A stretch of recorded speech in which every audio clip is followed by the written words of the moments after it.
uh, saling berbagi inspirasi apa yang sudah kami lakukan di keluarga kami. Mudah-mudahan bisa menjadi inspirasi untuk bunda-bunda di Sangatta dan kita sama-sama laksanakan sedikit demi sedikit.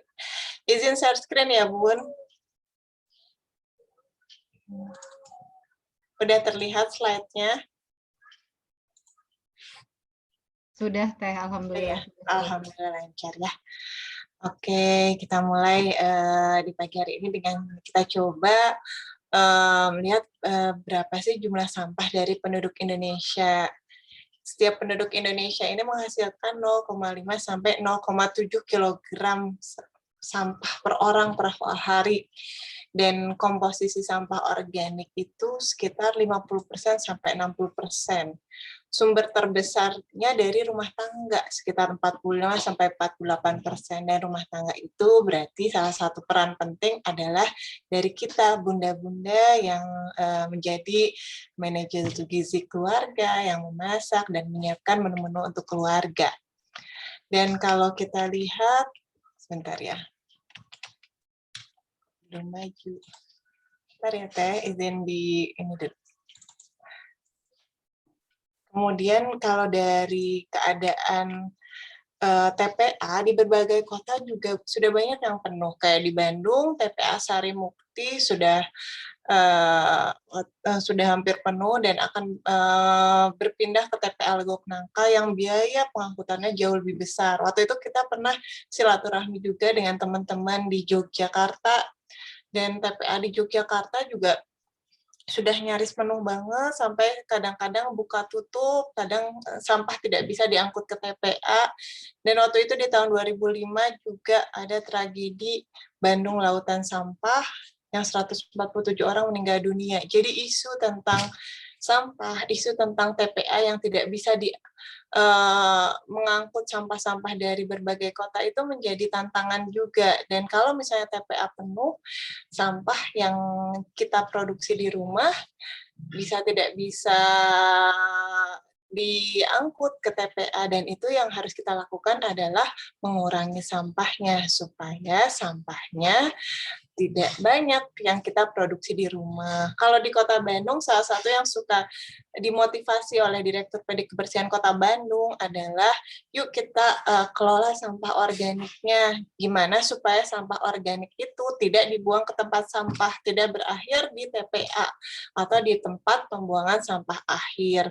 Salah satunya adalah membutuhkan peran kita untuk mulai mengompos atau mengurangi sampah organik yang dibuang ke tempat pembuangan sampah akhir.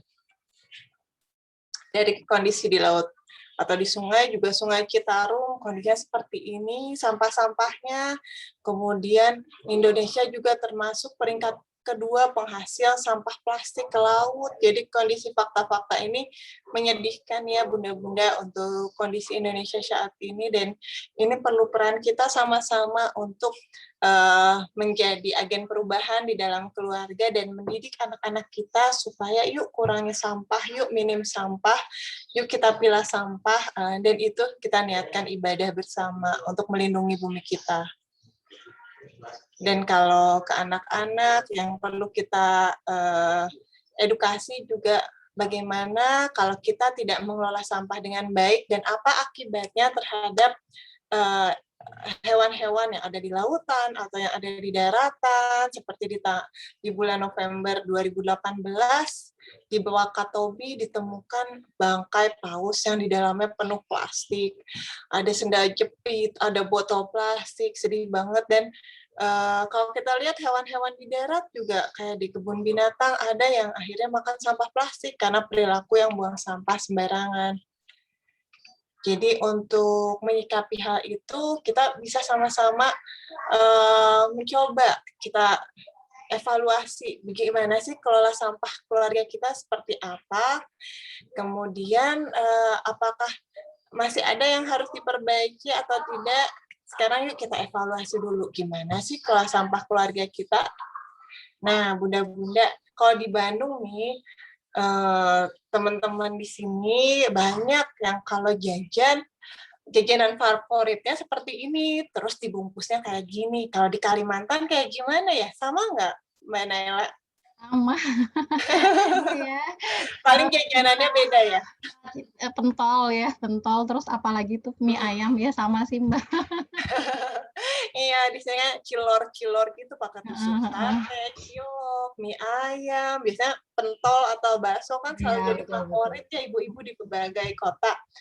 Dan sedihnya masih banyak yang kalau membungkus makanannya seperti ini. Jadi mie ayam atau bumbu batagona kayak gini. Padahal kalau kita membungkus pakai plastik seperti ini kan plastiknya jadi basah, berbau, dan ini susah didaur ulang dan di bank sampah atau di pengepul atau di pemulung juga nggak mau terima, kecuali bundanya rajin banget, habis jajan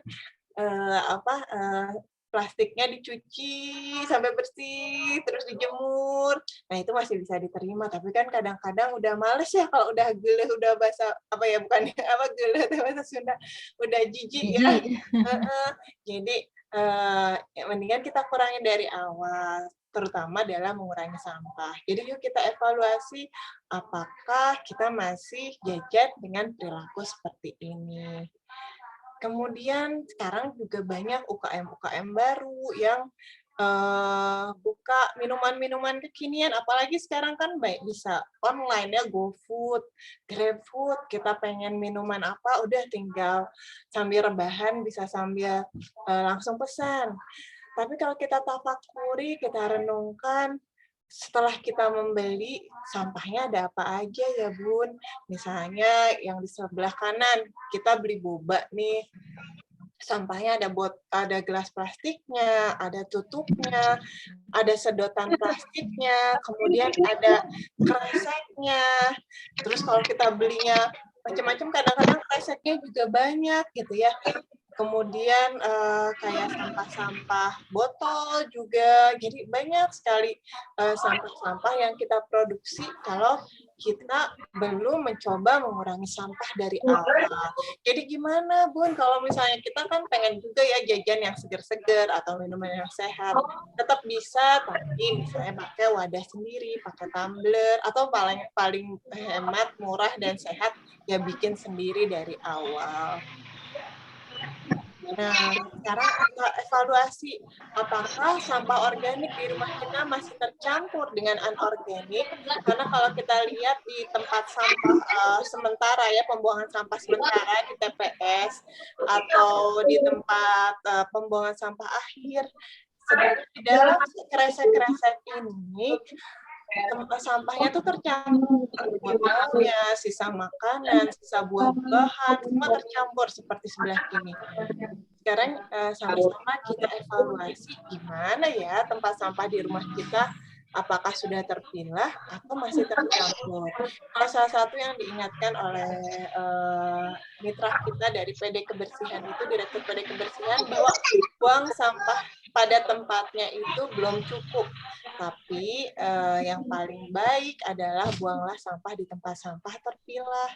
Karena kalau kita bayangkan, Bunda-Bunda, kalau misalkan sampah di sebelah kanan ini di dalam kresek, di dalamnya ada sisa buah, sisa kulit buah, sisa makanan, dan sebagainya, itu di dalam kantong kresek itu mengakibatkan timbulnya gas metana yang mengakibatkan panas pada bumi kita itu, dan kita bisa jadinya mengakibatkan bumi kita semakin panas, global warming atau climate change. Kalau kita bisa berkontribusi negatif terhadap itu. Jadi kalau kita yuk kita coba minim sampah dengan mulai memilah sampah, kemudian organiknya tidak dibuang ke petugas sampah, insya Allah itu sudah membantu bumi kita supaya lebih sehat, Bun. Karena bumi ini adalah rumah kita saat ini yang dikaruniai Allah untuk kita lindungi, kita jaga, dan kita sama-sama kelola dengan baik. Dan selain sampah organik, sampah daur ulang ini sampai hancurnya itu luar biasa lamanya. Sampah botol plastik ini baru bisa hancur setelah 450 tahun. Sampah kaleng 200 tahun. sampah kantong kresek 20 tahun. Jadi kalau kita masih buang sampahnya tidak terpilah dan itu eh, tercampur dengan sampah-sampah organik dan tidak ditemukan untuk didaur ulang, itu baru hancur 450 tahun setelah anak cucu kita itu masih ada sampah yang kita buang itu. Akan berbeda kalau sampah itu kita pilah, kemudian didaur ulang di bank sampah, atau melalui pengepul, atau industri daur ulang, insya Allah akan jadi barang yang lebih berguna. Kadang juga sedih ngelihat kantong kresek, orang dengan mudah meminta atau memberi kantong kresek. Kadang pernah waktu itu di salah satu minimarket, melihat sendiri ada yang jajan es krim pakai kantong kresek. Keluar dari minimarket langsung dibuang kantong kreseknya. Jadi waktunya nggak sampai 5 menit juga enggak, itu kantong kresek nasibnya langsung ada di tong sampah. Jadi mulai kita coba pakai goodie bag atau kantong kain, itu juga sudah bisa mengurangi sampah di bumi ini. Jadi penting sekali untuk kita mengurangi sampah dan memilah sampah. Nah, kenapa kita harus menjadi keluarga pejuang lingkungan dan hijrah minim sampah? Salah satunya juga perlu kita niatkan sebagai ibadah kepada Allah. Karena di dalam Al-Quran, di dalam surat Al-Quran, Arum ayat 41, berbunyi telah nampak kerusakan di darat dan di laut disebabkan karena perbuatan tangan manusia, supaya Allah merasakan kepada mereka sebagian dari akibat perbuatan mereka, agar mereka kembali ke jalan yang benar. Jadi penting sekali kita niatkan hijrah minim sampah di dalam keluarga kita ini sebagai bentuk ibadah untuk mencegah bumi kita dari kerusakan. Karena di Hari Bumi kemarin juga beberapa penggiat lingkungan, aktivis, ilmuwan, waktu itu Pak Emil Salim juga pernah sharing bahwa bumi kita ini kalau kita nggak bergerak bersama di tiap rumah, tiap orang untuk mengelola sampah, mengelola lingkungan dengan lebih baik, akan naik suhunya berapa derajatnya itu akan tinggi sekali beberapa tahun ke depan. Jadi salah satu yang bisa kita lakukan adalah yuk mengurangi supaya sampah-sampah ini bisa kita kelola, supaya sampah organik yang kita hasilkan tidak menghasilkan gas metana yang menimbulkan pemanasan, supaya sampah plastik yang kita hasilkan tidak semakin banyak sehingga industri-industri plastik terus jadinya menghasilkan plastik ya, secara banyak, dan itu kan mengakibatkan efek yang buruk juga ya terhadap udara di bumi kita kalau pabrik-pabrik semakin banyak menghasilkan plastik juga. Nah, ini kalau yang di luar negeri, seperti ini Bunda-Bunda, sudah mulai sorting, separate, collection, jadi di negara-negara maju, udah jelas gitu pemilahan sampahnya seperti ini. Tapi ini bukan berarti di Indonesia kita tidak bisa. Insya Allah kita bisa, dimulai dari rumah. Dengan komposnya ini, kita jangan bergantung ke pemerintah. Kita kelola sendiri supaya sampah organik bisa dikomposkan sendiri di rumah. Nanti akan saya sharing juga gimana kalau misalnya di rumah misalnya lahannya terbatas, banyaknya udah di beton atau di semen, itu bisa kok pakai metode takakura atau metode karung kompos dan sebagainya. Sekarang ini banyak teman-teman yang di apartemen atau di kosan juga tetap konsisten mengompos, jadi tidak ada halangan. Kalau sampah daur ulangnya dikemanakan? Itu bisa ditabung di bank sampah, disedekahkan ke pemulung, dan yang lainnya. Nanti kita akan bahas lagi. Jadi sebenarnya sampah yang kita hasilkan di rumah itu cuma sampah residu atau sampah lainnya. Jadi insya Allah akan minim sekali, terutama kalau sampah organiknya sudah kita kelola. Itu sekitar 50-60%. Daur ulang sekitar 20%. Kemudian mungkin ada sampah-sampah kemasan, nanti kita akan cerita juga, bisa dibuat eco-brick yang multi-layer itu. Kemudian sampah lainnya itu tinggal apa? Mungkin kalau yang ada di rumah itu, kita sampah residunya akhirnya masker medis kalau sewaktu-waktu kami harus ke dokter atau ke rumah sakit, biasanya itu yang keluar. Kemudian sampah apa lagi ya, jarang sekali ya. Paling sampah kalau ada yang ngasih bingkisan makanan kalau yang kita di rumah. Jadi misalnya bekas sambel gitu ya, kalau ada nasi kotak. Nah itu jadi alhamdulillah di rumah, minim sekali sampahnya, waktu itu karena, salah satunya adalah kita kurangi dari sumbernya dari awal dan mulai konsisten milah. Hanya memang tantangan di bulan ini sampah ekobrik-nya agak banyak. Kita waktu itu, lebih konsisten berhasil di bulan Februari bisa mengurangi sampah ekobrik yang sampah multilayer-nya, tapi di bulan ini kalau dievaluasi agak banyak. Tapi nggak apa-apa, Bun, kita berproses, kalau misalnya masih banyak, yuk kita, bisa diskusi sama keluarga apa yang bisa dilakukan bersama-sama, dan ini bisa menjadi suatu proyek keluarga yang menyenangkan untuk keluarga kita. Ini di Kawasaki, Jepang, seperti ini program 3R-nya, jadi dilakukan sesuatu yang menyenangkan. Nah, sebelum lanjut ke apa yang harus dilakukan keluarga pejuang lingkungan nih Mbak Naila, boleh nggak kita saling interaksi dulu untuk yang paling penting kan sebenarnya untuk memulai hijrah ini why-nya, kenapa? Mungkin boleh Bunda-Bunda isi di kolom chat, tadi kenapa sih kita harus hijrah minim sampah? Karena kalau misalnya kita niatannya, kenapa harus berubah ini belum kuat, walaupun ilmu ya how-nya ada, kita jadinya belum melakukan juga, kadang-kadang nanti aja, gitu. Mungkin kita bisa saling sharing di kolom chat atau boleh kalau Bunda-Bunda ada yang open mic juga boleh. Jadi kenapa sih kita harus hijrah menjadi keluarga minim sampah? Mungkin bisa berbagi inspirasi.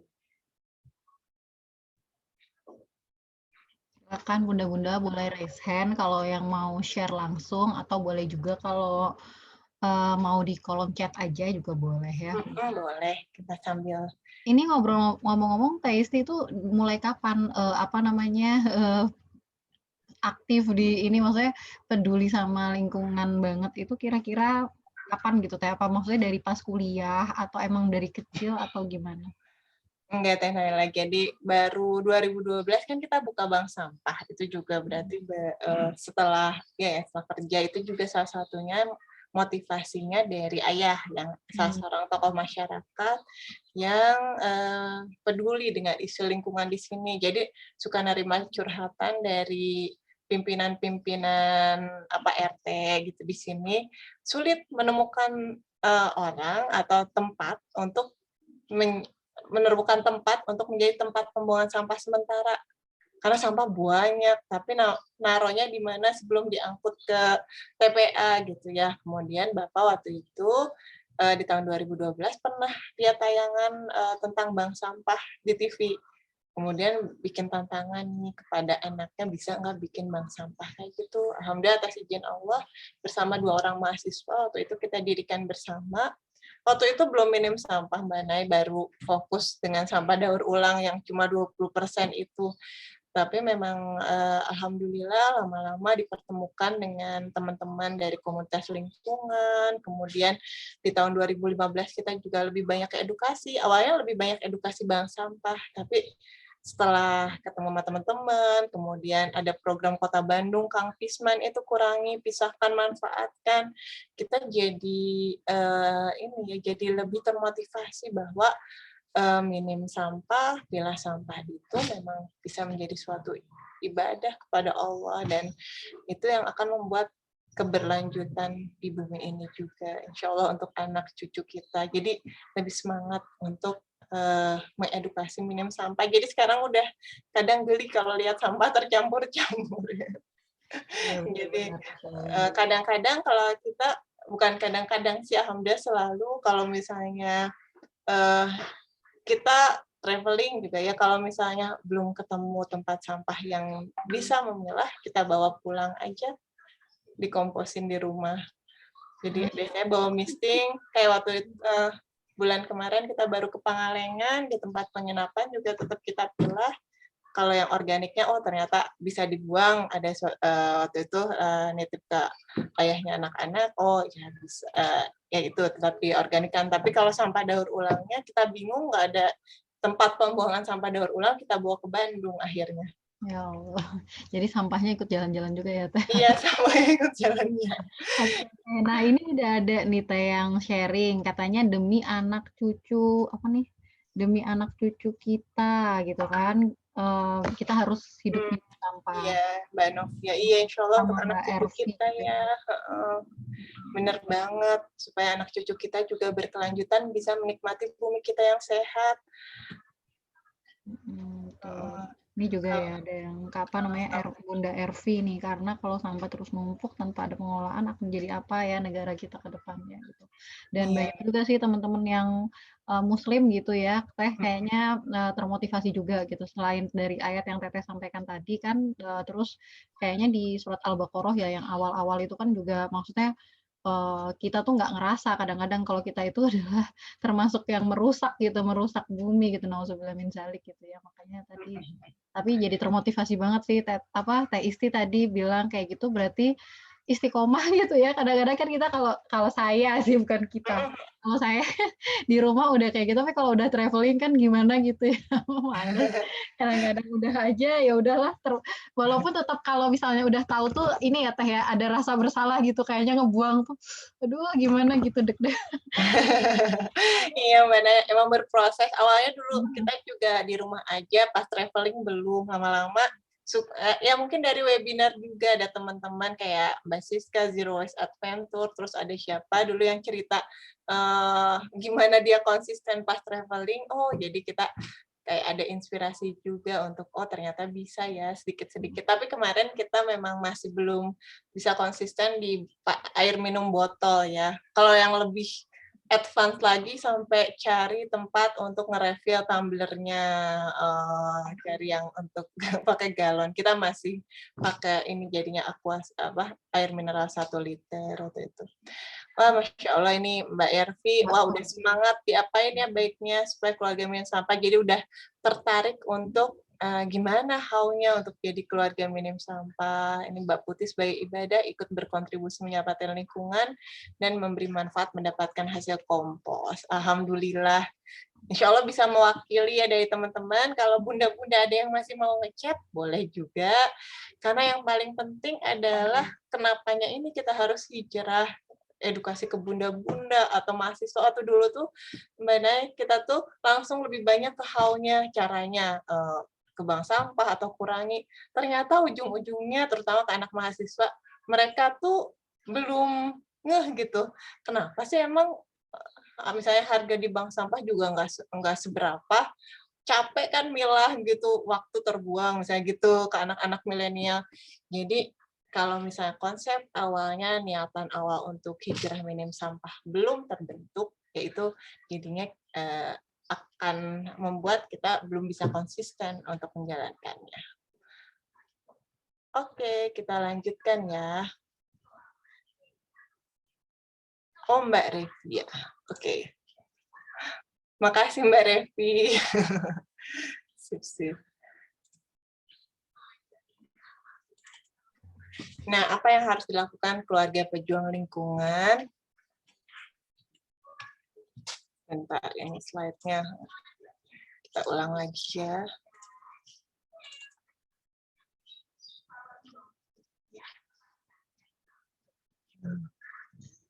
Yang pertama adalah kalau yang dijalankan di Kota Bandung adalah dengan Kang Pisman. Walaupun ini program Kota Bandung, tapi menurut saya cukup mudah untuk dipahami karena sebenarnya konsepnya dari 3R, reduce, reuse, recycle. Kang itu mengurangi sampah, pisahkan sampah, dan manfaatkan sampah. Nah, caranya seperti apa? Untuk mengurangi sampah, salah satunya adalah kalau yang kita lakukan, kita selalu membawa perangkatan zero waste kit ya. Jadi zero waste kit itu kalau anak-anak biasanya kalau mau jalan kaki keluar, kita selalu bawa wadah misting dan misting atau wadah seperti ini ya. Kalau misalkan kita nggak bawa wadah, ya kita nggak jajan. Misalnya anak-anak tiba-tiba pas jalan kaki pagi pengen bubur atau pengen nasi kuning atau pengen gorengan tanpa direncanakan, kita bawa wadah nggak? Kalau nggak bawa wadah, ya udah kita nggak beli dulu, kita masak di rumah. Tapi kalau misalnya jalan, memang kita udah rencanakan mau beli kue, misalnya jajanan pasar atau misalnya beli bubur, kita bawa wadah.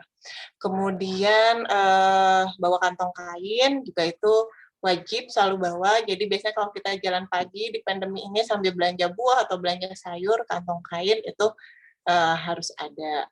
Kemudian kalau mau bawa oleh-oleh di rumah, bisa misalnya bakso atau pentol ya di Kalimantan, kita bisa siapkan kantang atau wadah-wadah lainnya. Jadi insya Allah bisa minim sampah, nggak menghasilkan plastik-plastik basah seperti yang tadi. Dan minuman-minuman juga ini kayak jus jeruk atau minuman lainnya, kita tetap bisa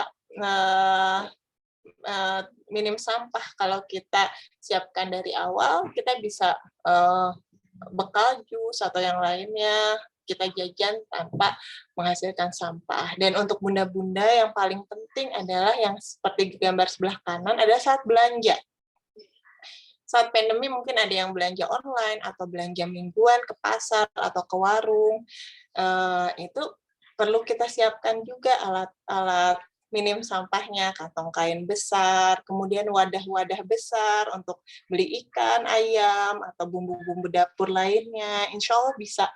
Saya juga alhamdulillah bisa belanja online dengan tetap minim sampah. Kalau kita bisa mencari mitra yang sevisi, jadi sama-sama. Jadi kita siapkan kantong kain atau wadahnya, insya Allah bisa juga. Dan kalau sesekali ke warung, kita selalu bawa kantong kain. Itu juga bisa jadi sarana edukasi kita ke tetangga.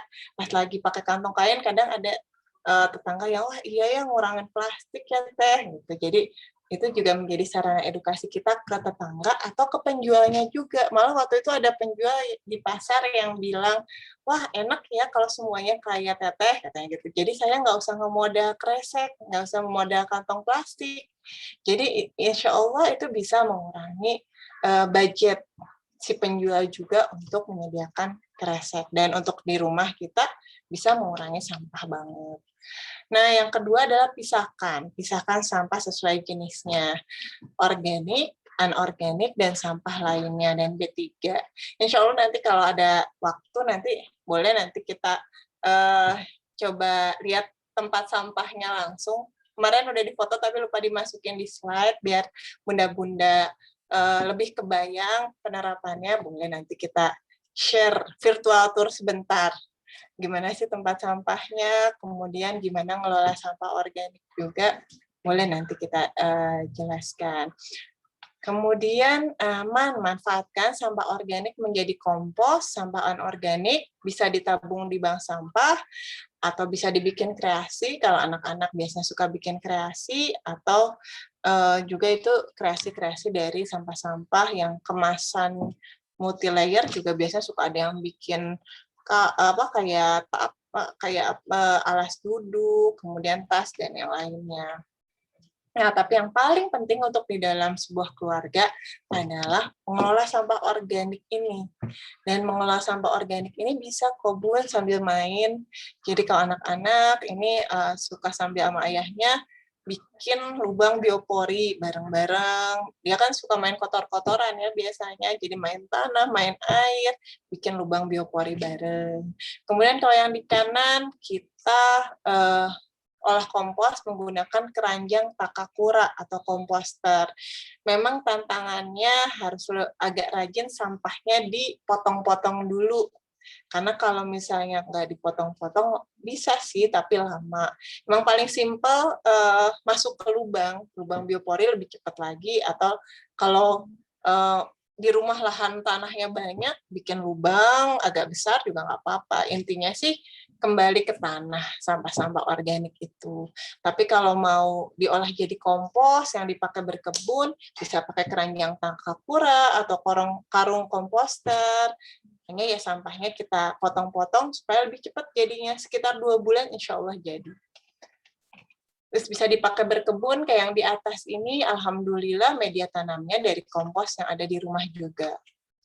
Nah, untuk sampah daur ulangnya, kita bisa tabung di bank sampah. Tadi ngobrol dengan Mbak Naila, di Sangatta ada ya, tapi mungkin nggak tahu sudah berjalan dengan konsisten atau enggak, tapi ini bisa menjadi solusi untuk bunda-bunda menyalurkan sampah daur ulangnya. Ini sampah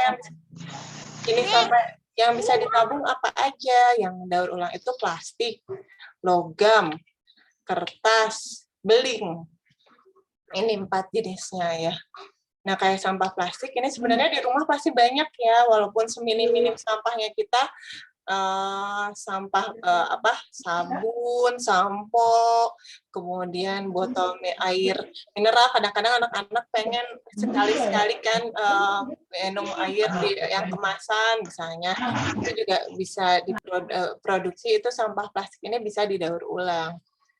Kemudian sampah kertas, kayak misalnya bekas susu UHT, kemudian bekas nasi box atau dus snack, itu juga sampah-sampah kertas koran, atau bekas origami anak-anak, itu juga termasuk sampah kertas. Logam misalkan kaleng susu anak misalnya. Kemudian minuman susu kayak susu beruang atau yang lainnya itu kan ada logam, atau yang kaleng-kaleng itu juga misalnya dapat kue gitu ya, itu juga termasuk logam. Kalau beling mungkin botol madu, botol selai seperti itu semua bisa di recycle. Nah, kalau nggak ada bank sampah gimana? Kalau ada teman-teman di Cilacap, waktu itu istri pegawai Pertamina sharing, kalau mereka kerja sama pengepul, jadi ada 1 atau 2 orang ibu yang menjadi koordinatornya, jadi nanti ibu-ibu ngumpul, misalnya setiap hari Sabtu atau Minggu, nabung ketemu pengepul dan langsung uangnya langsung kayak dibeli saat itu juga. Dan itu bisa mendidik anak juga untuk rajin milah, kemudian mendapatkan uang dari kerja kerasnya sendiri. Waktu itu ada fotonya anaknya bisa jajan dari hasil sampah daur ulangnya, dia senang banget waktu itu. Jadi mungkin ini bisa menjadi inspirasi juga untuk bunda-bunda di Sangatta untuk mengelola sampah daur ulangnya. Nah, mungkin ini saya coba share beberapa inspirasi bermain minim sampah di rumah, karena di sini bunda-bunda yang dikaruniai anak, insya Allah suka bingung ya kadang main apa lagi. Ini misalnya salah satunya yang bisa dilakukan misalnya membuat kafe di rumah. Waktu itu istri Gubernur Jabar, Pak Ridwan Kamil, pernah sharing, ternyata saat pandemi itu sampah tuh makin banyak. Ternyata karena apa? Karena banyak yang pesan makanan online salah satunya. Nah, mungkin yang salah satu bisa kita lakukan di rumah, lebih banyak memasak makanan-makanan favorit anak-anak, membuat kafe di rumah, supaya tersedia makanan sehat, halal, dan minim sampah, insya Allah. Kemudian seperti tadi ya, mengolah sampah organik bersama-sama, itu juga menjadi sarana bermain bersama anak. Kemudian berkebun juga bermain sambil berkebun itu menjadi bisa aktivitas yang seru bersama anak-anak. Dari hasil kompos yang kita hasilkan, kita berkebun. Ini anak-anak waktu awal pandemi kita menanam kacang panjang dan media tanamnya dari kompos yang dihasilkan, menanam kangkung. Insya Allah bisa menjadi sarana bermain yang edukatif bersama anak. Kemudian sampah tulang atau yang lainnya juga kita bisa berbagi dengan hewan, dengan kucing. Kalau sebulan ini kita baru melihara kelinci, ternyata Masya Allah manfaat banget melihara kelinci ini untuk mengurangi sampah organik juga, karena dia makan kulit pisang, kulit pepaya, kulit wortel, batang brokoli. Jadi sekarang saya merasa ngomposnya motong-motong kulit agak jarang, karena banyak yang bisa kita sedekahkan kepada binatang lain, atau itu sama kelinci, batang kangkung gitu ya, salah satunya.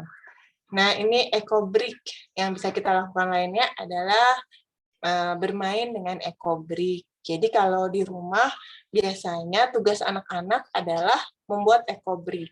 Kalau ayah bundanya agak males sebenarnya bikin ekobrik, jadi kita lebih seneng lebih banyak makan buah karena nggak akan jadi ekobrik. Tapi kalau anak-anak kan tetap aja ya suka jajan yang kemasan-kemasan ini, dan kita coba melatih tanggung jawab ke anak-anak, sampahmu adalah tanggung jawabmu, seperti waktu itu belajar dari Mbak Dika Wardani. Jadi anak-anak yang bertanggung jawab untuk mengelola sampahnya menjadi ekobrik. Dan ini memang masih menantang, Bun, belum konsisten. Kadang-kadang anak-anak juga lagi nggak rajin untuk mengolah sampah ekobriknya, ya kita contohkan, kita mulai dulu, nanti anak-anak yang meneruskan. Yang penting bisa bareng-bareng. Dari sampah ekobrik ini, setelah menjadi botol, kita pernah bikin kursi dari ekobrik ini, kemudian pernah main bowling dari ekobrik. Nah, ini yang kalau berpetualang minim sampah, jadi kalau misalkan saat pandemi juga dengan protokol kesehatan, kita mau pergi-pergi sama anak-anak, siapkan tas punggung, tas kain, misting, tumbler, kemudian sendok, tentunya ya di saat pandemi ini lap kain untuk mengurangi tisu, Bun, karena biasanya kita sedikit-sedikit pakai tisu, padahal bisa pakai lap kain. Kemudian sedotan stainless. Nah, ini inspirasi bisa bermain sama anak-anak juga dengan membuat karya. Ini salah satunya inspirasi anak membuat tulisan terkait usahaku menyelamatkan rusa. Ini lukisannya digambar oleh eyangnya, anak membuat tulisannya waktu umurnya sekitar 8 tahun atau 9 tahun ya.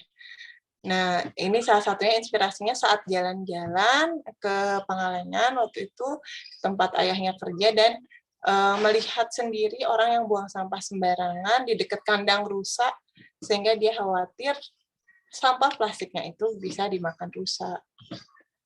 Nah, ini kalau kita jalan-jalan, ini kita waktu itu sebelum pandemi, pas liburan ke Malang, kita selalu bawa tumbler, dan makanan-makanannya juga kita masukkan dalam wadah, dan kita berusaha tidak beli makanan di atas kereta, karena kita lihat sendiri sampahnya segitu dalam 1 jam, 2 trash bag. Jadi kita biasanya bawa bekal yang sudah beli di sebelum perjalanan dan menggunakan wadah sendiri. Kemudian tempat berkunjung atau bertualangnya juga kita rencanakan ke tempat-tempat yang cukup edukatif, dan saat belanja makanan di tempat main juga kita tetap pakai wadah. Kayak dulu waktu di Kampung Warna-Warni Malang, anak-anak tetap pakai misting untuk beli jajanan di sana. Dan penting juga untuk bunda-bunda untuk minim sampah adalah menularkan virus minim sampah ini juga ke teman-teman bermain anak. Ini sebelum pandemi, dulu rutin dengan tetangga-tetangga kecil, kita ada jumsih dengan tetangga, membersihkan, belajar memilah, karena untuk membuat anak-anak kita konsisten, salah satunya juga kita perlu membuat komunitas yang sama-sama konsisten terhadap value minim sampah ini. Kita mencoba mendidik anak menjadi superhero pelindung bumi.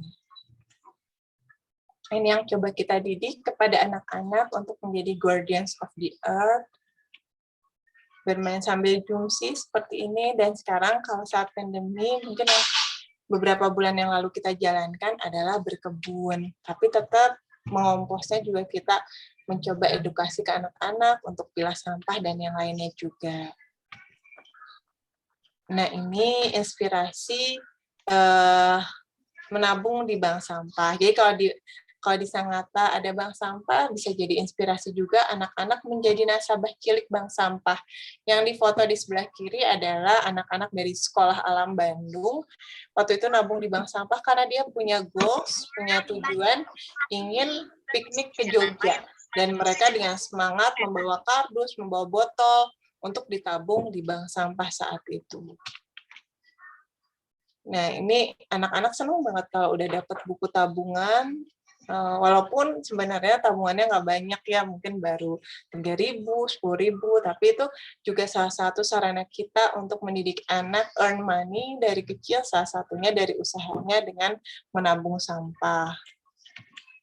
Jadi atau ke bank sampah, jangan lupa bawa buku tabungannya. Seperti itu. Nah, ini yang pernah kita lakukan juga kalau di sekolah-sekolah. Waktu itu pernah juga anak-anak kita edukasi gimana supaya bisa beli makanan dari sampah. Jadi yang di sebelah kanan ini di salah satu SD, anak-anak bisa beli yogurt, bisa beli pizza, tapi bawa sampah. Jadi teman-teman yang bawa sampah recycle-nya cukup banyak, bisa dapat makanan yang cukup banyak saat itu.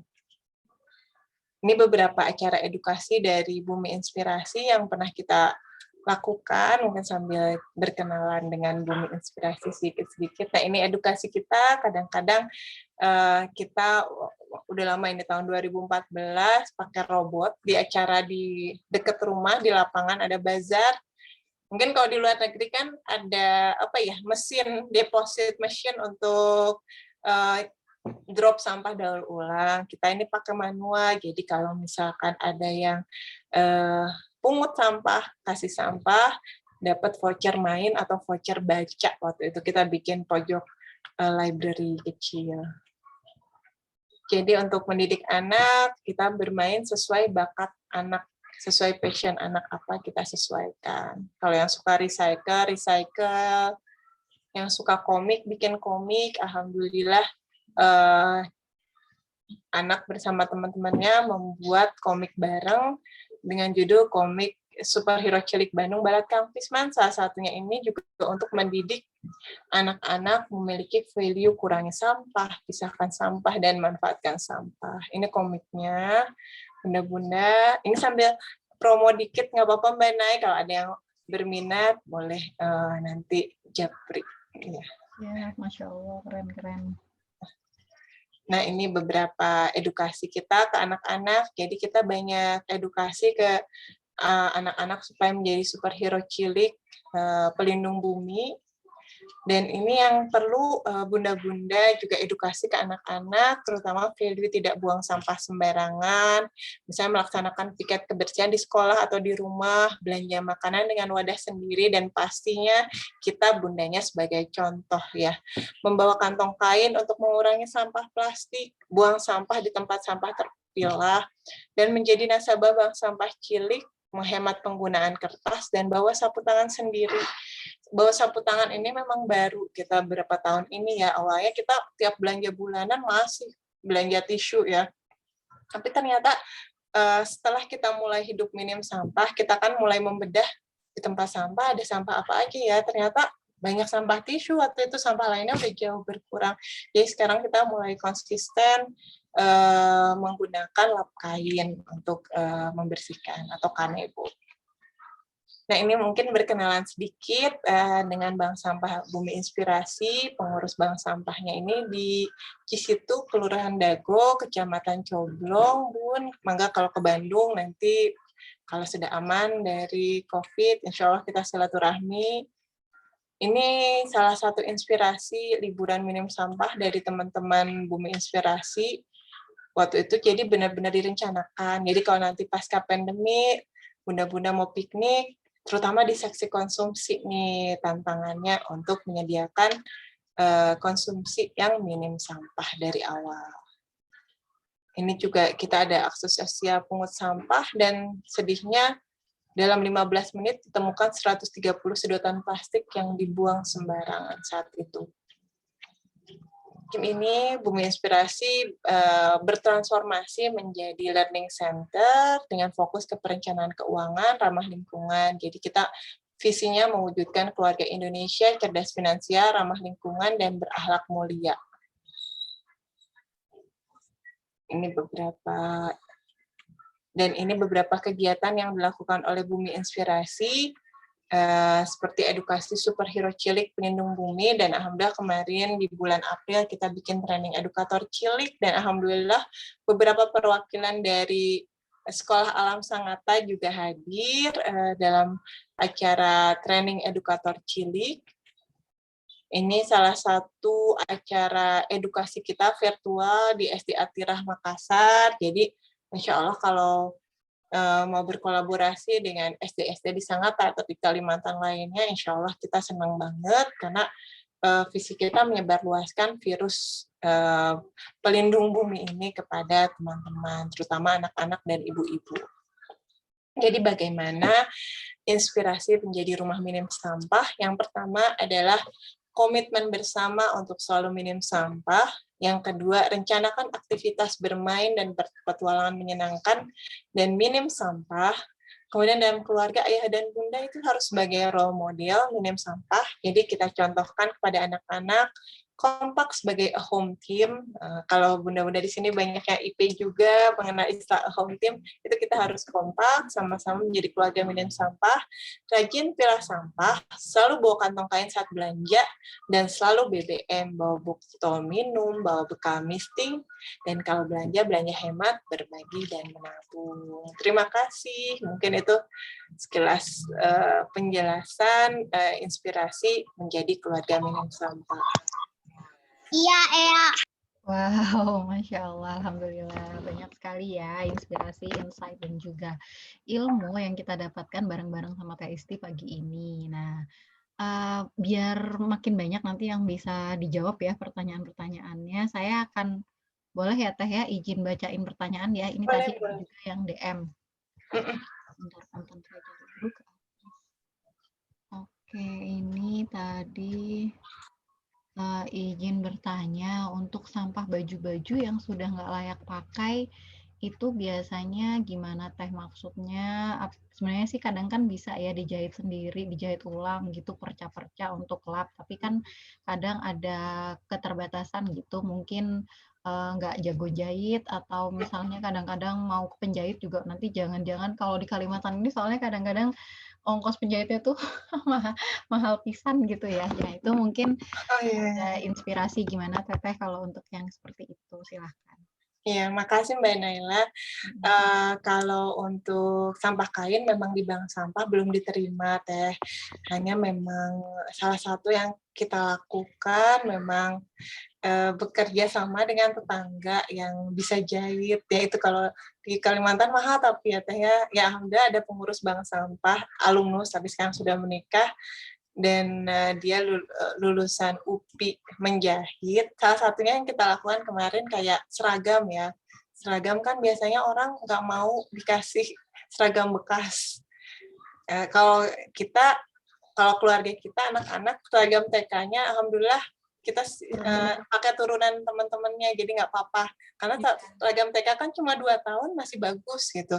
Tapi setelah kita mau turunin lagi, padahal masih bagus. Di sekolah nggak mau, beberapa juga nggak mau, padahal itu kalau secara uang 750.000 gitu ya untuk satu set. Dan kalau kita bayangin itu seragam, berapa banyak seragam yang menjadi sampah akhirnya tidak terpakai. Waktu itu alhamdulillah dibikin kantong kain Teh. Jadi seragam kotak-kotak yang masih bagus itu dibikin sama tetangga itu jadi kantong kain, Masya Allah. Jadi tetap bisa bermanfaat.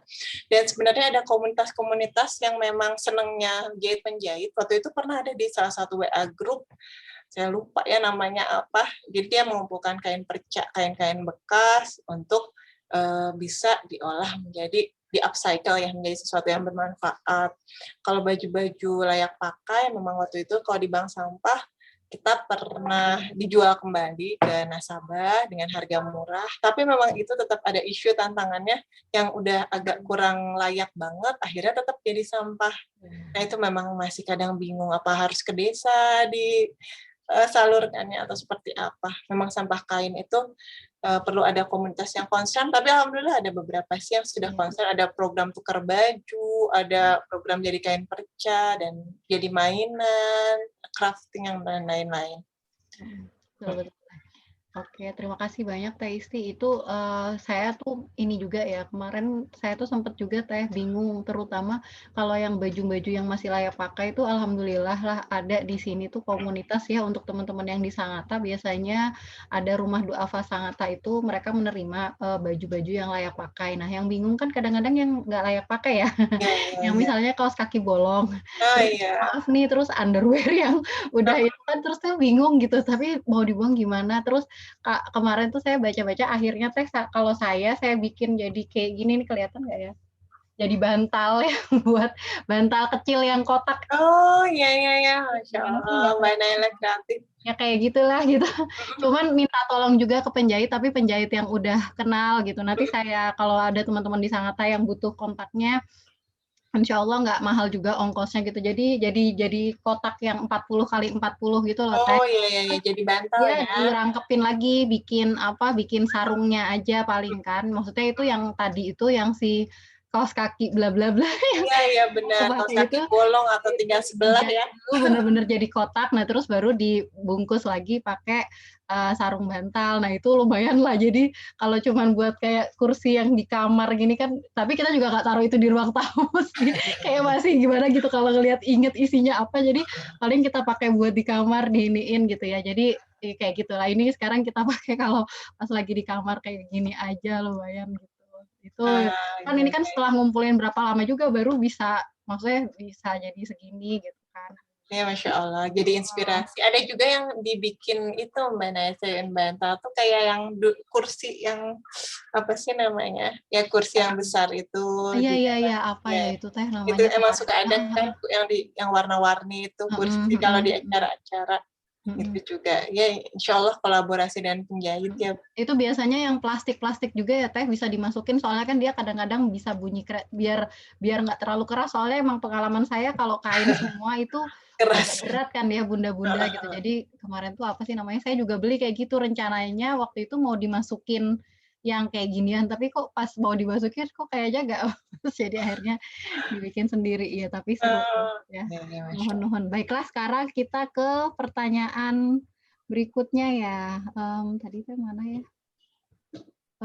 Tadi, oh iya boleh Japri. Oh ini Bang Sampah. Oh ini pertanyaannya masih terkait sama Sangatta semua. Bang Sampah di Sangatta di mana? Nah itu saya juga dulunya tuh di TKIT Darussalam tuh kayaknya ada Bang Sampah, sama katanya di Pemda tuh ada. Cuman saya juga belum pernah ke sana Mbak-mbak semuanya. Jadi selama ini nih ya, jadi ini saya sharing juga aja ya mumpung ada bunda-bunda di sini. Kalau saya biasanya kalau yang plastik-plastik kemasan yang tadi Teh Isti sampaikan itu kadang kan kita males ya nge-ecobrik, kadang ya maksudnya kadang-kadang anak-anak digunting-guntingin juga, cuman saya tuh masih ini ya kayak tepung-tepung apa yang bekas-bekas tepung itu kan ya Teh kalau dikumpulin tuh ternyata lumayan ya. Terus akhirnya kalau pas lagi nggak sempet saya titip di pesantren bunda-bunda, ada pesantren di belakang stadion namanya pesantren Pakusata. Nah itu santri-santrinya kemarin emang udah diajarin untuk bikin ecobrik sama Bunda Nurul dari Bibi Little Farm. Nah jadi ya udah akhirnya saya kalau ke sana bawa plastik yang Alhamdulillah. sempat di ecobrik di rumah di mereka gitu. Jadi saya bawa ke sana itu bisa jadi ini ya. Terus kalau yang sampah apa? Kalau yang tadi Teteh mungkin pakainya apa Takakura ya Teh ya. Nah di sini saya juga males males ini Takakura. Tapi alhamdulillah kalau di Sangatta kan tanah di belakang Iya, masih iya, banyak. iya, Jadi iya. cuman kayak di keruk dikit gitu, terus ini cuman berapa hari sih itu kayaknya tiba-tiba udah hilang gitu karena dimakanin sama tupai juga sama apa jadi Oh, Masya Allah. jadi sebenarnya nggak melihara, cuman kayaknya ya mereka bergerilya mungkin pas malam hari atau apa, jadi pokoknya ya udah cepet aja gitu ininya, apa, kadang-kadang kan telur harusnya kalau yang kulit telur misalnya kalau yang bagus kan dicuci dulu terus diremek-remek, nah itu kan kadang nggak sempet, udah aja taruh di situ terus tiba-tiba udah hancur. Oh, udah hancur, udah hilang. Wah, Gelasnya paling itu seneng di kalau gitu. belakang. Terus kalau ini Teh, apa namanya, mau nanya nih karena belum ada yang, apa, nanya lagi ya. Kalau yang makanan sisa bekas itu, waktu itu saya pernah dengar tuh, siapa ya, pernah cerita itu katanya kadang-kadang kalau makanan nasi yang misalnya udah agak basi apa gimana gitulah. Nah itu kadang-kadang katanya bisa ditaruh di WC terus di-flush gitu karena WC itu pembuangannya kan ke tanah juga. Nah itu gimana sih Teh kalau yang kayak gitu, apakah itu juga kalau apa, saya tuh kadang takutnya tuh kalau yang makanan yang kayak gitu, apa nanti nanti jadi beracun, apa gimana kalau kemakan hewan, apa itu apakah mendingan yang kayak tadi itu di WC di-flush-in atau gimana Teh kalau yang makanan yang kayak gitu tuh? Kalau yang nasi bekas ya, kalau nasi emang, kalau yang di flash baru denger nih Mbak Nay. Kalau yang, Dia kalau yang, teorinya pokoknya kata dia, karena kan kalau itu kan, sisa buang air itu kan ke tanah, jadi udah itu udah oh masuk ke ya, tanah katanya sih kayak gitu, cuman saya juga, apa, bertanya-tanya gitu, oh ini kalau Bunda Novia kalau saya dikasihin ayam, nah iya, ini iya. masalahnya di sini Ya, banyak yang dikasihkan ke ayam sih ayam ya? akhirnya, ke ayam atau kalau di Bandung beberapa ada yang sudah pakai magot juga ya untuk komunitas itu juga seneng makan nasi Oh bekas iya juga iya, ya. magot itu ya. Saya juga belum sih coba magot. Jadi tapi kalau nasi bekas emang kalau bunda-bunda yang bikin takakura atau kompos emang sebaiknya tidak dimasukkan sih karena apa ya kadang terlalu basah akhirnya. Tapi kalau ke tanah sih nggak apa-apa. Masya Allah ya, siap-siap. Oh iya, ini ada yang menyampaikan nih ya Mbak Teh Isti, di rumahnya Bunda Nurul yang Bibi Little Farm tadi menerima sampah daur ulang kayak kardus, botol, kotak susu. Nanti insya Allah ya, semoga nanti kita di grup bisa sampai kita tanyakan lagi ke Bunda Nurul sampah jenis apa aja yang diterima. Nanti semoga kita bisa memilah sampah dan bisa menyalurkan ke sana ya.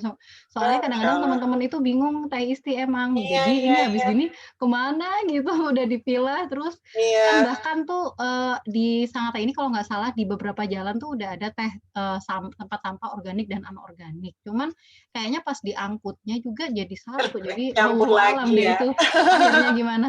Selama ini saya kadang kalau yang plastik yang nggak bisa dibikin eco brick itu yang kayak botol-botol plastik itu selama ini ada anggota Bunda Belajar Sangatta juga dia itu rumahnya sering didatengin pemulung yang nyari-nyari plastik kayak gitu kan, nyari plastik, kardus bekas. Jadi ya udah saya titip di sana karena kan nggak semua rumah udah kenalan gitu kan sama pemulungnya dan Iya, biasanya iya. kan rumah-rumah yang strategis gitu misalnya. Jadi dititip ke sana. Nanti juga kita bisa share juga ya insya Allah ya Bunda yang di Ini alhamdulillah banget kalau Bunda Nurul nerima daur ulang kemasan ya, kardus, botol, kotak susu. Karena bedanya kalau kayak kotak susu, kemudian dus bekas kue itu kan harganya murah ya. Kalau di bank sampah namanya duplex. Kalau kita lihat tukang sampah atau pemulung nggak suka karena murah, cuma 200 atau 300 kilo. Tapi kalau di bank 1 kilonya ya paling mahal 600 per kilo gitu kan. Jadi kadang-kadang kita udah rapikan nih misalnya waktu itu kakak pernah habis berbagi fried chicken udah rapi di box sampah nggak ada yang ngangkut pemulung juga. Jadi kalau mereka memang milih kardus atau botol biasanya. Jadi kayaknya memang nggak tahu kalau di luar Jawa untuk duplex seperti itu pabriknya kan rata-rata di Jawa. Apakah ada pabriknya juga? Karena di Bandung sendiri duplex dulu pernah agak sulit karena pabriknya di Bekasi. Jadi pebisnis daur ulang juga antara biaya angkut dengan ini ya mungkin ya jadi tantangan juga. Kalau ini Bunda Nurul dipakai buat BB Little Farm itu apa ya? Nama brandnya itu emang Bibi itu kalau nggak salah Bukit Batubara ya, nama tempatnya itu Bukit Batubara jadi disingkat Bibi terus Little Farm kayak itu ini sih Teh dari RT sebuah RT gitu terus Bu Nurul ini sudah pensiun tapi beliau akhirnya suka gitu sama hal-hal yang berbau lingkungan terus beliau mengembangkan itu di situ. Nah itu memang mungkin kalau nanti kita akan coba tanyain ya kalau misalnya udah siap untuk menerima gitu bahkan ya kalau bisa sebenarnya itu bisa aja sih diiniin misalnya kalau beneran bisa jadi bank sampah ya anak-anak itu jadi lebih termotivasi gitu ya Teh. Iya, Ini iya. tadi termasuk nih ada pertanyaan yang masuk Japri ya ke saya direct message itu gimana sih caranya biar tadi itu ada yang nanya biar kok bisa kompak gitu Teh sekeluarga maksudnya apakah emang langsung kompak atau Teteh gimana tuh caranya ini karena kan pasti itu agak riweuh ya misalnya suami kita misalnya kok jadi kayak gini misalnya kayak traveling kitanya milah sampah terus bawa-bawa sampah ini mobil jadi penuh sama gitu misalnya kalau belum ada awareness gitu kan jadi kayak gitu nah itu mungkin ada pengalamannya Teh Isti dulu gimana sih Teh? Iya, makasih Mbak Naila. Untuk menularkan ke dalam satu keluarga itu memang bertahap juga. Jadi untuk tahap awal, memang suami juga belum ya. Jadi untuk menularkan ke suami aja 2 tahun waktu itu. Jadi kuncinya sih kita tetap konsisten aja melakukannya, mengurangi sampah, memilah, terutama kita sebagai ibu edukasi anak-anak. Kalau anak-anak sudah konsisten, insya Allah lama-lama suami ikut. Jadi kita tularkannya ke anak-anak waktu itu. Jadi waktu anak umur 2 atau 3 tahun ya kita udah siapkan tempat sampah terpilah dengan berbeda-beda warna, merah, hijau, dan sebagainya. Dan alhamdulillah dia bisa memasukkan sesuai jenisnya dan Suami waktu itu masih belum tersentuh untuk lebih minim sampah. Tapi alhamdulillah setelah 2 tahun beliau ikut. Kemudian sekarang malah lebih konsisten lagi naik. Lebih militan. Lebih jadi kayak kadang-kadang kalau belanja di supermarket juga misalnya kan buah suka ada wadahnya pakai plastik atau styrofoam, dikasih sama suami dipindahin semua. Jadi udah supaya di rumah nggak bawa sampah. Seperti itu. Jadi beliau lebih konsisten lagi sekarang. Alhamdulillah. Jadi sekarang menjadi lebih mudah setelah suami konsisten, jadi ke anak-anak juga lebih mudah lagi internalisasinya. Oke, jadi berarti tipsnya nih buat bunda-bunda yang merasa baru sendirian di rumah itu bisa lewat anak dulu ya. Anak itu lewat anak. asik untuk memilah sampah, mengurangi sampah. Nah, kemudian kitanya juga itu sih ya harus istiqomah ya, kayak nggak boleh ketinggalan gitu yang tadi Teh Isti bilang tuh ya, perlengkapan untuk botol minum, wadah makan dan segala macam. Oh iya, dan kadang-kadang ada tantangan juga mendidik eyang-eyang yang mungkin ya Teh. Tapi kalau di Sangatta mah nggak ada tantangan di situ ya. Kalau yang di Jawa kan seperti itu. Keluarganya majemuk gitu ya Teh. Jadi kalau yang eyang juga kita baru tularkan 6 tahun lah, 7 tahun. Baru eyang mulai ikut dan sekarang selalu menitipkan sedekah sampah daur ulangnya ke kita, tapi udah pilih jadi ibu di salah satu pojok sudah menyiapkan sampah bekas botol, bekas kecap dan lainnya sudah dibersihkan, alhamdulillah. Kalau dulu masih tercampur di bak sampah. Oke, Masya Allah, alhamdulillah. Oke, baiklah. Wah, nggak terasa ya, sudah hampir jam 9:30 kalau yang di WIB ya. Ada lagi mungkin bunda-bunda yang mau bertanya, ini pertanyaan terakhir ya. Kalau ada yang ingin berbagi atau bertanya atau lainnya ngasih tahu. Oh iya, ini Bunda Lutfi bisa jadi polybag. Oh iya, silakan Bunda Revi mau open mic atau mau ditulis di chat ini aja yang terkait tindakan pemerintah. Oh, belum selesai, baiklah. Oke, open mic aja. Silakan Bunda bisa open mic-nya sendiri. Saya ask to unmute. Oke, udah. Silakan Bun. Iya. Assalamualaikum warahmatullahi wabarakatuh. Waalaikumsalam warahmatullahi wabarakatuh, Bunda Revi. Afwan ya Mbak, nggak buka ini, nggak buka kamera. Iya. Soalnya lagi ini juga. Menarik sih sebenarnya ya pembahasannya. Terlebih juga sebenarnya sedih kalau ngelihat masyarakat itu banyak yang belum terbuka tentang ini. Artinya masih nggak peduli gitulah. Masih ada pemikiran, kan ada gerobak sampah, ada yang ngambil, nggak kepikiran untuk mengurangin hasil sampah itu. Jadi kepikirannya itu begini. Kita ngobrol nih kan gitu, terus apa yang bisa kita lakukan dimulai dari kita, dari keluarga kita gitu, orang-orang terdekat kita, komunitas kita. Nah, cuma kalau kita bicara sampah tadi di awal-awal dibahas kan permasalahannya itu wow gitu. Nah, maksudnya ini bukan lagi masalah keluarga atau masalah komunitas, tapi sudah kayak jadi masalah negara gitu.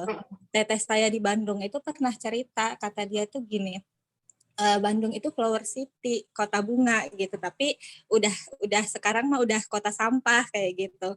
Nah, jadi saya tuh keponya gini, kalau dari pemerintah itu gimana ya ininya arahannya atau penanganannya terkait dengan sampah itu sendiri.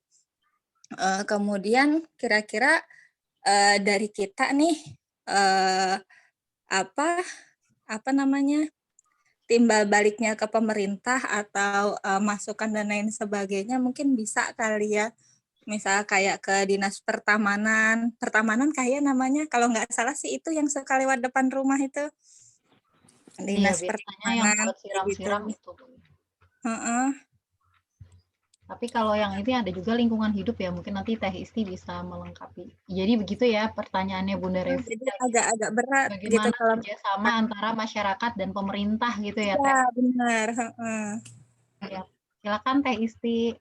Ya, makasih Bunda Revi, Masya Allah pertanyaannya ya, bagaimana peran pemerintah. Kalau di Bandung sendiri, Alhamdulillah sekarang dari PD Kebersihan Kota Bandung dan DLHK mulai gencar ya edukasinya, apalagi Wali Kota Bandung cukup concern dengan program Kang Pisman ini. Salah satunya dari Wali Kota juga mencontohkan bahwa pendopo tempat tinggalnya itu minim sampah, jarang sekali mengeluarkan sampah ke TPA. Dan kemudian dari PD Kebersihan Kota Bandung juga ada bank sampahnya, kemudian edukasi di sosial medianya juga gencar. Salah satu yang selalu diedukasi dari Dirut PD Kebersihan itu adalah dia sering jadi narasumber sendiri dalam webinar bahwa buang sampah kepada tempatnya itu akhlak yang tercela kalau tidak dipilah. Jadi itu salah satunya yang diedukasi, dan juga supaya sampah yang organik itu tidak dibuang ke tempat pembuangan sampah akhir. Kalau secara peraturan atau regulasi dari Bandung, kalau dari Kota Bandung sih seperti nantinya katanya sih kalau mungkin di Jepang akan sampah-sampah yang tidak dipilah tidak akan diangkut, hanya untuk mengedukasi warga. Kan kadang gejolak ya, jadi di saat ini memang masih dalam tahap edukasi 1-2 tahun ini, dan dibikin dulu percontohan pilot project di beberapa RW menjadi RW bebas sampah atau minim sampah. Itu sih yang lagi dilakukan. Nanti kalau misalkan sudah berhasil di RW-RW itu akan menginspirasi tempat-tempat yang lain. Memang tantangannya adalah edukasi sih. Jadi sekarang lebih ke tahap edukasi ke pemerintah, ke masyarakat. Waktu itu pernah di Bandung juga ada kantong plastik berbayar, tapi nggak jadi lagi ya, karena mungkin banyak yang protes. Kayaknya di Jakarta yang masih jalan, sama di Bali. Jadi memang antara pemerintah dan juga industri daur ulang dan yang lainnya, kadang-kadang mungkin ada yang belum ketemu titiknya. Dan yang bisa kita lakukan mungkin sebagai ibu, memang dari rumah kita sendiri dulu, supaya tidak banyak menghasilkan sampah ke petugas sampah. Mungkin itu sih akhirnya. Jadi kita cuma membuang sampah residu saja ke petugas sampah atau ke pemerintah. Karena sebenarnya kalau dari Wali Kota Bandung sendiri, kalau kita saat diundang di acara-acara, yang beliau minta adalah, yuk warga Bandung kurangi, sayang uang pemerintah dipakai untuk ngangkut sampah aja, mahal sekali, lebih baik daripada untuk diangkut sampah untuk biaya-biaya lain yang lebih bermanfaat. Karena besar sekali untuk biaya mengangkut, biaya tipping fee di TPA itu juga mahal sekali. Jadi sebenarnya masih diedukasi terus. Hanya memang susah untuk keras, pakai punishment kayak di Jepang misalnya. Mungkin di Indonesia belum bisa. Mudah-mudahan di Sangatta juga dari DLHK atau dari yang terkait juga bisa membuat program, tapi kalau dari pemerintah belum, kita coba lakukan apa yang kita bisa di keluarga kita dulu. Mungkin itu Mbak Revi. Baiklah, insya Allah cukup menjawab ya Mbak Revi. Terima kasih banyak Teh Isti untuk waktunya ya, dan ilmunya semuanya. Kita tuh kadang-kadang emang perlu yang tadi Teh Isti sampaikan ya, why-nya itu harus strong dulu ya, supaya walaupun kadang belum tahu how-nya, jadi semangat gitu mencari how-nya. Tapi kalau yang why-nya itu yang belum kuat, jadinya walaupun udah tahu how-nya dengan detail, jadi belum bisa dilakukan gitu. Jadi mungkin kalau dari tadi saya mendengar yang Teh Isti sampaikan itu, nah sama teman-teman juga ini ternyata ini ya pengennya berbarengan gitu untuk take action ya. Tadi ada Mbak Novia, terus ini Mbak Cinda, dan juga tadi banyak lah ya beberapa gitu kan. Kalau masih sendirian belum berkomunitas rame-rame itu kayaknya jadi kayak kurang semangat juga, ketika down jadinya nggak ada yang nyemangatin. Nah semoga full Zoom kita pagi hari ini bersama Teh Isti itu bisa memperkuat kita untuk terus bergandeng tangan. Soalnya kadang-kadang kalau cuma ngelempar isu di grup WA itu kan kadang belum terkonsolidasi. Tapi nanti insya Allah setelah ini semoga nanti kita lanjutkan lagi di WA grup ya, bunda-bunda semuanya yang sudah tergabung di WAG Bunda Belajar Sangatta, nanti kita semoga bisa saling tukar informasi, misalnya nanti bisa ngasih tahu, oh kalau sampah plastik sebelum ada bank sampah yang kita tahu bisa menampung, kita bisa titip dulu nih ke Bunda ini gitu, karena dia sering didatangin pemulung. Oh kalau yang EcoBrick ke pesantren nih, oh kalau yang ini bisa ke Bibi Little Farm. Jadi ya seperti itu. Mungkin memang pasti agak repot, tapi itu tadi ya Teh ya, kita niatkan ini adalah hijrah dan berjuang gitu. Berjuang berjuangnya kalau di jalan Allah sekarang ini ya mungkin salah satunya dengan kayak gitu ya, dengan tetap menjaga bumi. Oke, alhamdulillah kita sudah berada di penghujung Kulzum kita kali ini. Teh Isti, jazakillahu khair, terima kasih banyak semuanya dan senang sekali Teh Isti udah mau ya mampir ke Sangatta. Ini kalau kapan-kapan, makanya waktu dulu kayaknya pernah ya saya colek-colek Teh Isti, aduh Teh kapan dia bisa main ke Sangatta biar bisa ini Iya ya. belajar langsung, terus sekalian belajar tentang financial education-nya juga. Nah kapan-kapan bunda-bunda semuanya, nanti kapan-kapan kita insya Allah mungkin akan ketemu lagi sama Teh Isti nanti di sesi berikutnya. Nanti saya akan colek-colek kembali Teh Isti. Siap, siap. Ya, baiklah. Kita foto bareng dulu yuk, biar jadi kenang-kenangan ya. Teh Isti udah mampir. Kalau yang bisa open kamera, bisa dibuka kameranya, tapi kalau yang nggak bisa, ya sudah nggak apa-apa. Ya jazakallah khair Mbak Naila dan bunda-bunda semuanya. Insya Allah senang kalau bisa silaturahmi lagi, berbagi inspirasi. Apalagi kalau udah semangat. Kalau misalnya sesekali mau sharing lagi di WhatsApp grupnya juga, hayu. Kalau mau Zoom di sesi lain juga insya Allah. Mangga dicolek aja. Mudah-mudahan kalau COVID sudah reda, ada waktu sehat semuanya, bisa ke Sangatta beneran, karena benar-benar sebenarnya cita-cita menginjak Kalimantan belum pernah. Iya ya, nanti jadi bisa mampir Balikpapan ke tempatnya Mbak Weni, terus ke Sangatta ya. Benar-benar. Weni-nya udah pindah ke Jakarta. Oh, Mbak Weni udah pindah ya? Oh ya Allah ya. Oke, siap. Saya hitung ya, bunda-bunda yang bisa membuka kamera. Saya akan hitung dulu. 1, 2, 3. Ya, sekali lagi. 1, 2, 3. Oh, Mbak Cinda. Siapa lagi yang belum? 1, 2, 3. Alhamdulillahirrahmanirrahim. Ini juga udah lama nih soalnya Bunda Belajar Sangatta ya. Nggak ketemu langsung dari sejak pandemi coba. Dan alhamdulillah ini kita perdana Kulzum bareng Bunda Belajar Sangatta. Oke. Tadi kita udah mengucapkan terima kasih dan sekarang saatnya berpamitan. Mohon maaf ya Mbak Isti kalau misalnya ada yang kurang berkenan, seluruhnya dari saya terutama selaku dan moderator. Terima kasih bunda-bunda semuanya yang sudah berpartisipasi di Kulzum ini. Saya akhiri. Wassalamualaikum warahmatullahi wabarakatuh. Waalaikumsalam warahmatullahi wabarakatuh. Jazakumullah khairan katsira bunda-bunda. Maaf ya kalau ada salah dan gelap. Ya, saya end meeting ya teman-teman. Ya.